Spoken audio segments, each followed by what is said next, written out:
뭐 여러 가지 이야기 나눌 게 많은데 먼저 네. 미국 시장 이야기부터 해보려고 합니다. 네. 다우가 다시 사상 최고치를 경신을 하게 됐었어요. 그래서 네. 그동안 뭐 국채 수익률에 따라서 조정도 많이 받았었고 변동성도 컸었는데 이제 어느 정도 조정이 마무리된 것 아니냐 이런 기대감도 나오고 있는데 소장님 의견은 어떠신지 좀 듣고 싶습니다. 네. 어제 이제 특히 국채 수익률이 한 지난 목금 거기다가 어제 주초거래 월요일 날도 미국에서 국채 수익률이 올라서 10년물이 다시 1.7%를 올라섰음에도 또 이렇게 초반에 좀 밀리던 장이 뉴욕 장이 이렇게 상승 마감했다는 거는 그만큼 아직까지 강하다는 것이죠. 강한데 재밌는 거는 이 사상 최고치 경신하면 흔히 왜 시황에서 좀 막 흥분하는 느낌이 있잖아요. 네. 아, 사상 최고치 경신. 자고 나니까 사상 최고치 경신. 근데 이번엔 그렇지가 않잖아요. 그렇죠. 조용하죠. 조용하죠. 네. 참 묘합니다. 다우지수 한번 보시죠. 차트 보시면은 금년 들어서 지금 채 3월이 다 끝나기도 전에 8.38%. 뭐 나쁘지 않잖아요. 그런데 이 대목에서 재밌는 거는 다우가 사상 최고치, S&P 500도 그러고 이런 와중에 우리 주변에서는 요새 주식 때문에 힘들어 이 소리를 많이 듣는 이 역설적인 이제 종목 따라 다르긴 합니다만 그런 얘기들을 좀 하고 있는 거죠. 자, 여기서 이제 작년 저점 이후에 처음에 올라갈 때 기울기, 그 다음 기울기 좀 이렇게 완만한데 지금 이쪽은 향후 이제 이선, 실선으로 꺼진 부분이 하나의 추세선으로 밀릴 때마다 또 저가 매수가 들어올 만한 그런 레벨이긴 합니다. 자, 그 다음에 나스닥은 이래요. 나스닥은 심플합니다. 지금 선이. 이번에 다우보다 조금 더 밀려서 다우는 60일선이었으면 나스닥은 120일선이라고 말씀드렸는데 이 121선하고 지금 현재 작년 팬데믹 이후 이번 장에서 이번 장은 한 꼭지 대비 한 12% 정도 빠졌으니까 사실 나스닥에서는 약 3장 한번 살짝 발을 담갔다 왔다 할 수 있죠. 지금 연초 작년 말 대비는 1.3% 나스닥이 제일 부진합니다. 네. 오르긴 올라도. 자, 나스닥은 이렇게 보시죠. 요 안에 이제 캔들 한 서너 개밖에 안 들어가는데 대충 이번 주 주말 뭐 고용 지표가 됐건 아니면 뭐가 됐건 모르겠습니다만 이 선 다시 깨지면은 아직 조정이 안 끝난 거고 우상향하는 이 선, 그 다음에 우하향하는 이 검은색 선 이거 열면은 그래 또 뭐 전고점 한번 트라이 해보자 이런 흐름인 것 같아요. 여기서 이제 앞서 말씀드린 바와 같이 자 이거 국채 수익률 이렇게 크게 돌았고 급하게 올랐고 물론 여기는 국채 시장에서도 나름대로 앞으로 국채 가격 많이 빠질 것이라는데 근거한 투기적인 움직임도 많았어요. 근데 이제 여기서 이런 부분 최근 한 사흘 이렇게 국채 수익률이 오르는 가운데 그러니 이렇게도 볼 수 있는 겁니다. 이제 국채 수익률 오른다고 해서 뭐 기계적으로 주가가 빠지고 하는 그런 단계는 좀 지났는데 그런 상황에서 아까 결국 나스닥에서 드렸던 그 말씀을 한번 염두에 두셨으면 좋겠어요. 다시 한번 봤을 때 며칠 내로 아마 두 개의 선 중에 어느 쪽을 열고 가는지가 결정날 것 같다. 근데 지금 이렇게 뭐 캡처는 못 해왔습니다만 제로 엣지를 오면서 이렇게 읽다 보니까 거기서 그런 기사가 나오네요. 바이백, 자사주 매입. 이게 뭐 2018년, 2019년 이럴 때도 많았지만 작년에 팬데믹 때문에 조금 주춤하더니 지금 저 엄청나게 지금 자사주 매입이 규모가 커졌다는 그 그래프가 눈에 들어오던데 그래서 어떻게 보면 지금 증시가 그 힘에 버티고 있는 건 아닌가. 그 얘기는 조금 뒤에서 다룰 그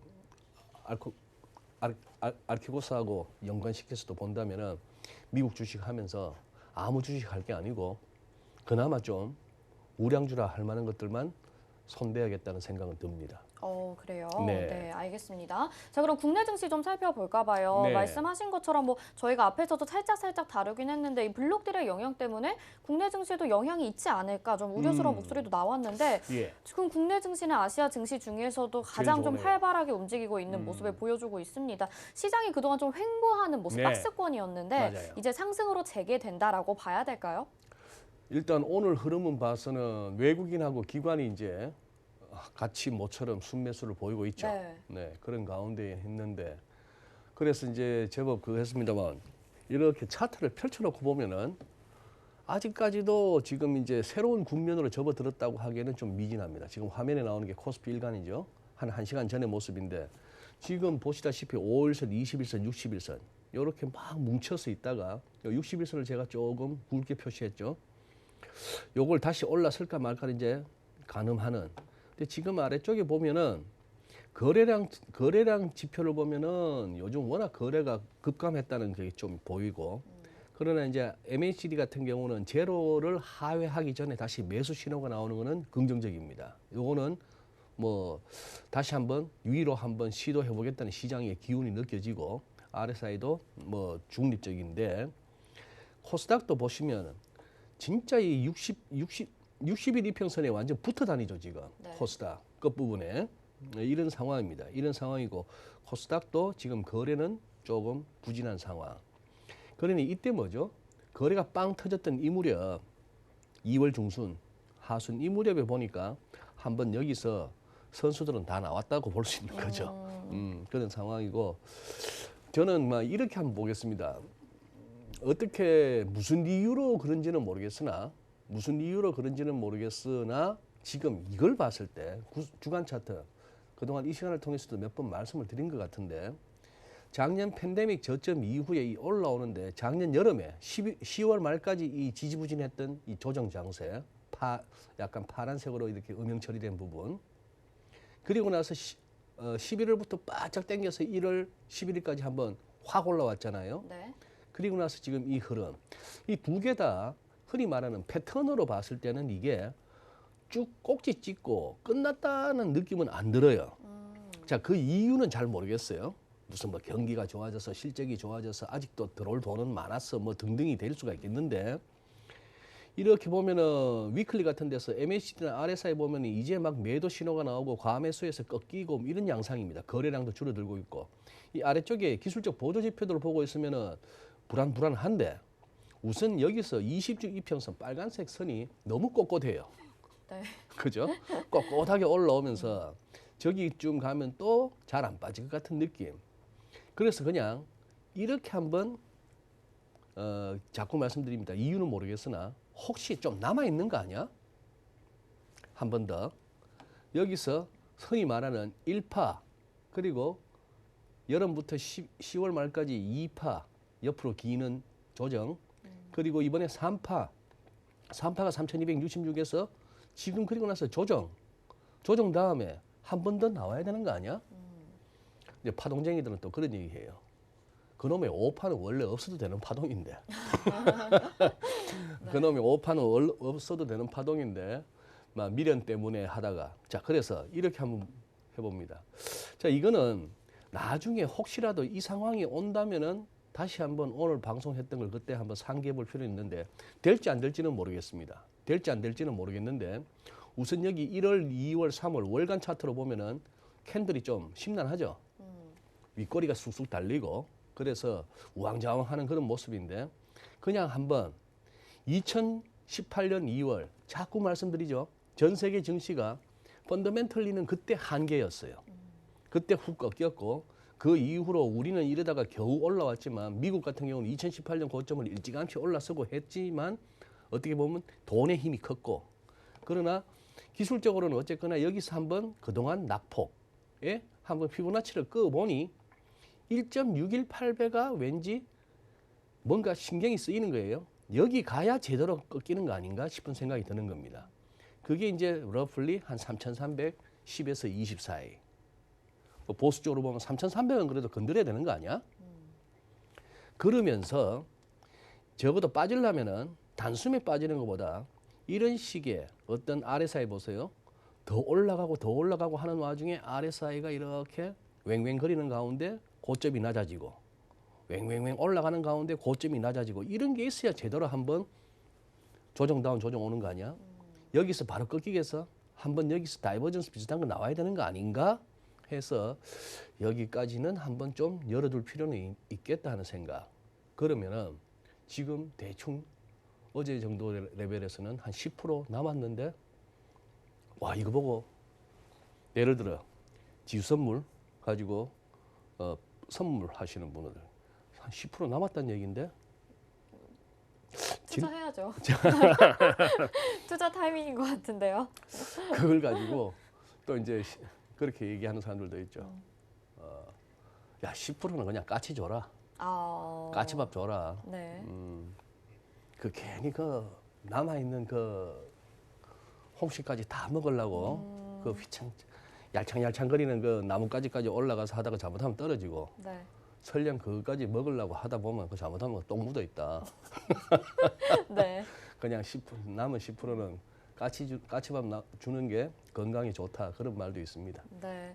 일단은 확실하진 않지만 그래도 3,300포인트까지는 좀 열어보는 거 다음 주에 또 어떻게 이야기가 전개될지가 벌써 기대가 됩니다. 네. 네. 그리고 이제 이 이야기를 꼭 나눠봐야 될 것 같아요. 이 블록딜 이야기인데 네. 장중에도 블록딜이 대량으로 발생을 하게 돼가지고 시장이 좀 출렁거리기도 했었고 또 관련 인물이 한국인이 또 엮여 네, 있다 보니까 그렇습니다. 지금 주목을 받는 것 같아요. 여기 이 이제 핵심적인 체크 포인트를 어떤 부분을 지켜봐야 될지 좀 궁금해요.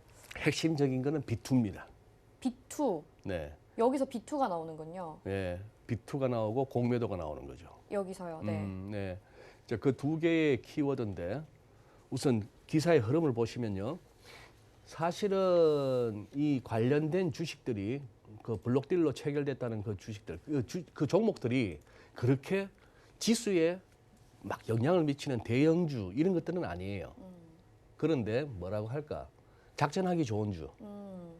그냥 유동성이 적으니까 조금만 땡기면 확 올라오는 거. 네. 그런 것들이었는데 이제 그게 막 빠지다가 이제 강제 청산. 이제 마진콜을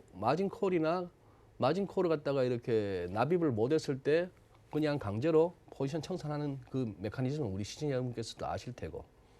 이제 월스저널 같은 경우에 What is Archegos? 알케고스가 뭐냐?부터 시작해서 이게 왜 시장을 그렇게 흔들었지? 어떻게 흔들어낸 건지 이런 얘기죠. 파이낸스 타임스 같은 경우는 알케고스가 결국은 월가에다가 하드 퀘스천을 갖다가 남기고 있는 거예요. 뭔가 이 좀 심각한 어려운 그런 문제를 갖다가 퀘스천을 남기고 있다 이런 얘기죠. 여기가 이제 그 문제에 알케고스라고는 남의 돈까지도 실렸는지는 모르겠습니다만 알려진 바로는 자신의 개인 재산 굴리는 알케고스 매니지먼트 캐피털 매니지먼트라는 헤지펀드죠 일종의 여기고 이제 파생 얘기가 나옵니다. 지금 이제 한 5배 정도를 했다는 거예요. 자기 투자 금액에 이렇게 생각해 보시죠. 계산하기 편하게 1억을 투자해서 네. 어떤 종목에 몰빵을 찔렀다가 반토막 나면 5천만 원 손해 보면 되잖아요. 네. 근데 5배 레버리지를 쓴다. 예를 들어서 5억을 갖다 투자한 거예요. 네. 빌려서 5억을 투자하는데 그게 만약에 반토막이 나면은 2억 5천입니다. 내 돈 1억이었고 네. 내 돈 갖고 감당이 안 되는 거죠. 그렇죠. 그러니까 마진콜이 들어오는 거죠. 네. 그거 채워줄 그게 없으면 너 들고 있는 거 빨리 청산하겠어 팔아서라도 이런 메커니즘이다 말입니다. 그래서 어떻게 지금 이제 월가의 보도들 보면은 뭐 이 알케고스의 전체적인 자산 규모가 한 100억 달러, 우리 돈으로 100억 달러면 10조가 넘는 거죠.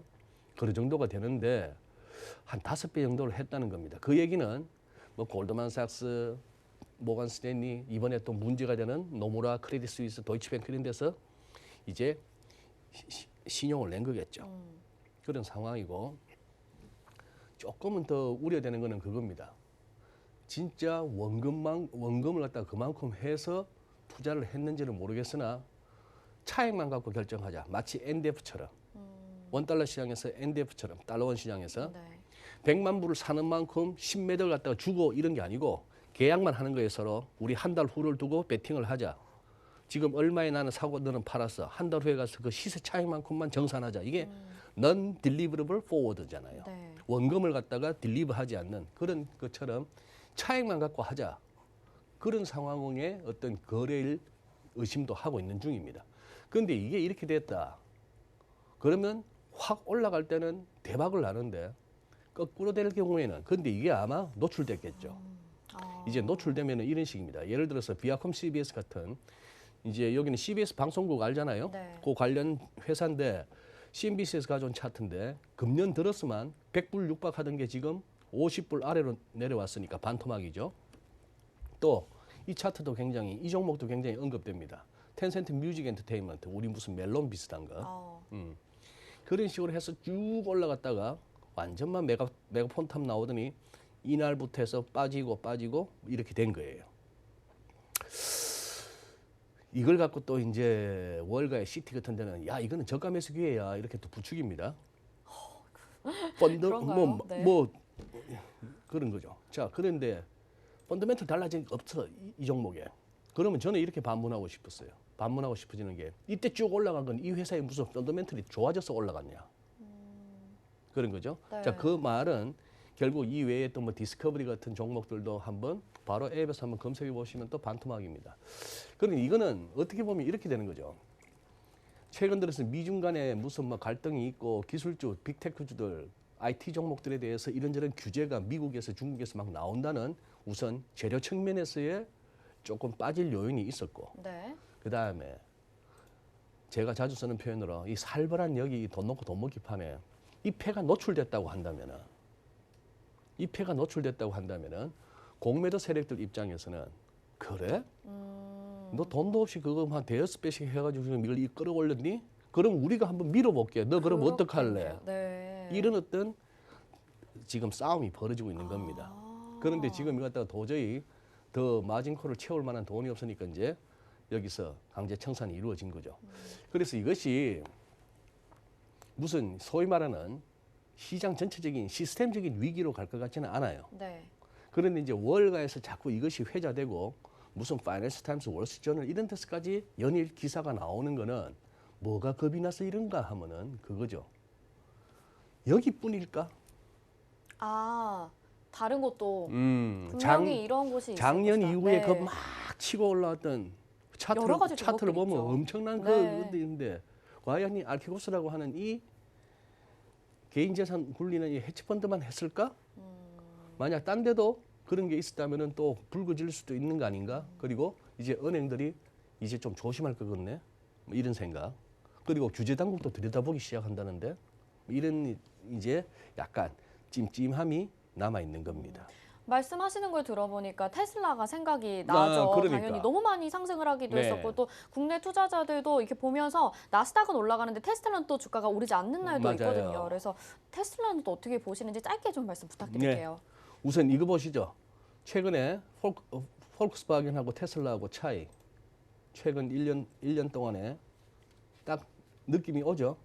테슬라는 일찌감치 고점 찍고 꺾이는 와중에 요새 이제 폭스바겐, GM, 포드 뭐 이런 애들이 막 올라갑니다. 네. 여기도 다 전기차 하겠다는 거죠. 간략하게.